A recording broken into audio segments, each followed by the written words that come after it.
I fell victim to this ideology when I was only 12 years old. And I thought that in the end I could really become a man, but all I became was a mutilated and abused version of my old self. I just don't want anyone else to ever feel this way. I wish I could just very harshly say to my young pre-testosterone but trans-identifying self, don't do any of this. This has left permanent effects on my body. Don't go on T. I lost my voice. And it just keeps getting worse, it keeps thinning. Don't get surgery. I lost my chest. I don't have my breasts anymore. I don't know if I'm going to be able to have kids. I might not be able to have children. I had a total hysterectomy, including the removal of my uterus, cervix, fallopian tubes, and both ovaries. I have complications from the puberty blockers, the testosterone, and the surgery. 3 years after I've stopped taking. I just, took the cure that was handed to me.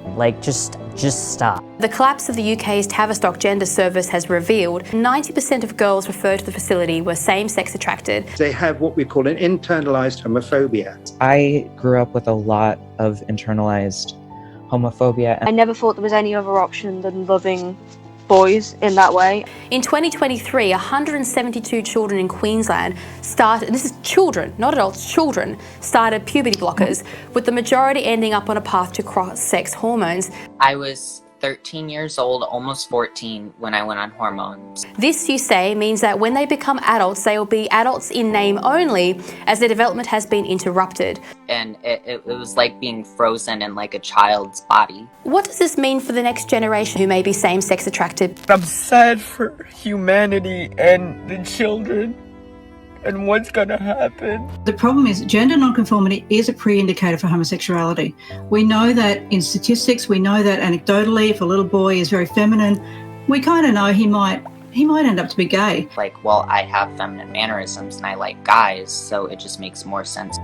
Little girls particularly, if they're very masculine, they like to do boy things. Wasn't happy as a girl, so that meant I was a boy and I was trans. Especially if you're a butch lesbian, this is something that is so common. The problem is these kids are being pulled into this ideology. It's conversion therapy with hormones. But then to tell a child that their homosexuality or their gender nonconformity requires a medical diagnosis is to say that there's something intrinsically wrong about that. Lesbians don't feel comfortable about being lesbian anymore. This kind of homophobia is a real tragedy. It's erasing the gay, isn't it? There was a dark joke at the Tavistock Clinic in the UK that soon there'll be no gay people because they'll all be converted. The quote from Belle v Tavistock, Isla, as well, where you had the parent who came in and said, I don't want my son to mince, but I want my daughter to run.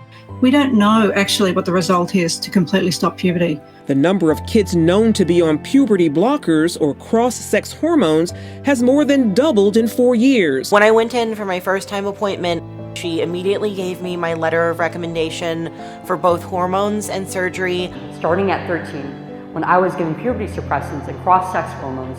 A lot of these girls are going through menopause before they've even had puberty. I was told, you're going to go through male puberty. That was not male puberty, okay? 7 years of menopause. That's what that was. It's a travesty. Britain's National Health Service, the NHS, has banned the use of puberty blockers for children. The UK decision banning puberty blockers for children followed an independent review, citing safety concerns and limited research on long-term effects. I'm delighted at the judgment of the court today. It was a judgment that will protect vulnerable people. I wish it had been made for me before I embarked on the devastating experiment of puberty blockers. No matter what happens, there is going to be a significant percentage of young people who grow up with this having happened to them. I'm angry. What's going to happen to the kids and the youth? I fell victim to this ideology when I was only 12 years old, the effects of which have wreaked havoc on my entire body, and I'm still feeling the damage today, and I will for as long as I live. There are so many mental health disorders that make you hate your body. And the solution isn't to change your body, it's to fix your brain. It'll be the medical scandal of our time.